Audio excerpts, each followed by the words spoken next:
So picture this. It's the spring of 1946. World War II is finally over, and America is just starting to breathe again. But in the small border town of Texarkana, a different kind of shadow is falling. A masked killer begins a 10-week reign of terror that would leave 5 people dead, paralyze an entire community, and create one of this country's most chilling and infamous cold cases. This is the story of the Phantom Killer. And this tagline from the horror movie based on the murders, man, it's chilling for a reason. It gets right to the heart of the terror, doesn't it? The idea that a monster could just strike, vanish into thin air, and maybe, just maybe, still be out there. For the people living in Texarkana, this wasn't just some scary movie line. It was the terrifying reality they were living day in and day out. The whole nightmare started not with a murder, but with this bizarre and savage assault on a secluded lover's lane. It was a terrifying prelude, and it set a pattern of violence that was about to escalate in the most horrific way imaginable. You've got this young couple, Jimmy Hollis and Mary Jean Larry, parked out on a date when suddenly, a man with a crude mask, probably just a pillowcase with eye holes cut out, appears at their window. He forces Jimmy out, beats him so badly he actually fractures his skull, and then assaults Mary Jean with the barrel of his gun. I mean, it's absolutely brutal. Miraculously, they both survived, becoming the only people to ever see the Phantom and live to talk about it. But right from the jump, the investigation hits a major snag. The 2 survivors, blinded by their attacker's flashlight, gave completely different descriptions of the man. This contradiction gave the killer a massive head start and even led some police to wonder if the victims were telling the whole story. So just look at this timeline. The attacks came with this terrifying regularity, almost exactly every 3 weeks. It's that chilling rhythm that just ratcheted up the panic across town. After that first attack, things went quiet for about a month, and then the killings started. The whole town learned to count the days, just dreading what would happen next weekend. And here, you can literally see the killer evolving. He goes from assault to murder. He sticks to lovers' lanes. He uses a .32 caliber pistol. But then, look at that final attack. He switches his weapon to a .22, and most terrifyingly, he changes his hunting ground. He's no longer just out on some dark road, he moves into a private home, shooting Virgil Starks right through his living room window. Suddenly, nowhere was safe. Okay, so at this point, it is crystal clear there's a serial killer on the loose. The response becomes this massive multi-agency manhunt. The goal? To catch a predator who seemed to just materialize out of the moonlight and disappear without a single trace. And this is where the killer gets his iconic name. The local newspaper, the Texarkana Gazette, started calling him the Phantom. And it was perfect. It completely captured the public's imagination and their fear. This wasn't just some man. He was like a ghost, stalking the backroads. The scale of this thing was just immense. It was a true all-hands-on-deck effort. You had city police from 2 different states, since Texarkana straddles the border. You had county sheriffs, state police, the FBI, and of course, the legendary Texas Rangers, all descending on this one small town. The public face of the investigation was this famous, charismatic ranger, Captain Manuel Lone Wolf Gonzalez. I mean, what a name, right? He confidently told reporters he'd stay until the killer was caught.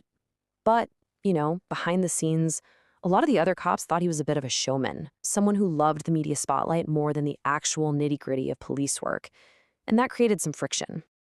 So you've got this massive manhunt going on, but for the people on the ground, the fear was on a whole other level. It wasn't just a concern for teenagers on lovers' lanes anymore.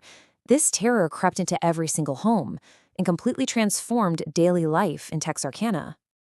Honestly, this is the simplest way to put it. The entire rhythm of the town changed.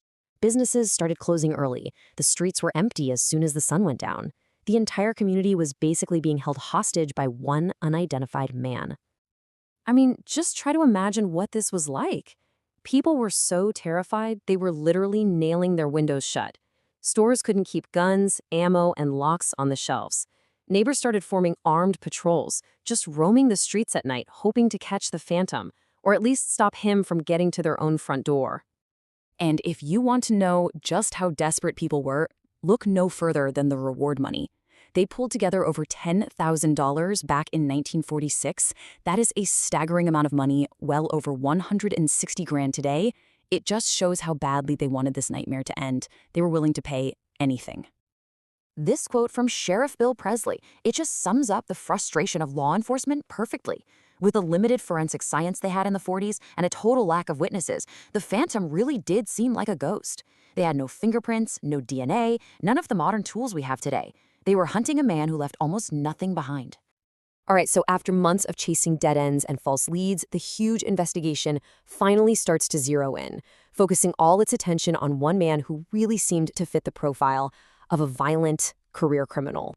But before we get to him, you have to understand just how desperate the police were. They were drowning. They'd questioned nearly 400 people. They had no murder weapon, no usable prints, absolutely nothing to concretely tie these brutal attacks together, except for the killer's method.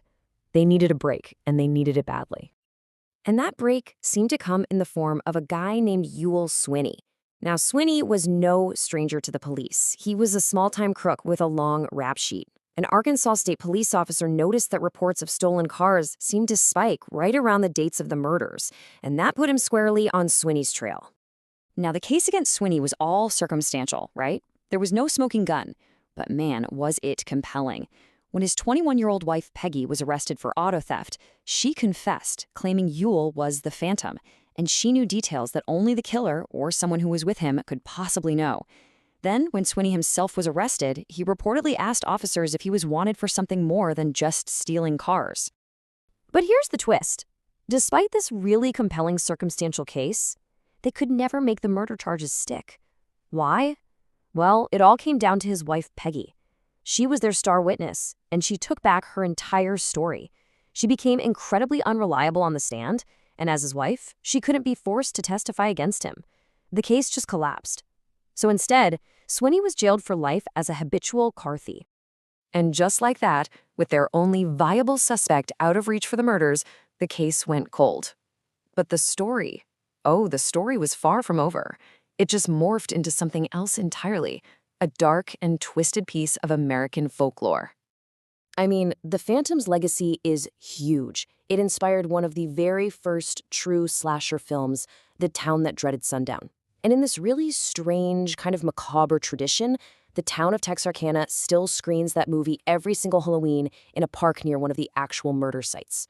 The story has become part of the very fabric of true crime, and some people even trace the classic Hookman urban legend all the way back to these real-life murders.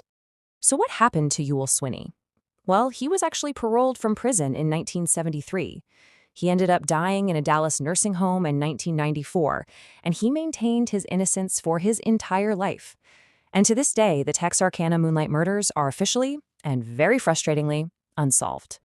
So that leaves us with this one final haunting question. The trail is ice cold. Everyone involved, the victims who survived, the investigators, the suspects, they're all gone. All the physical evidence is lost to time.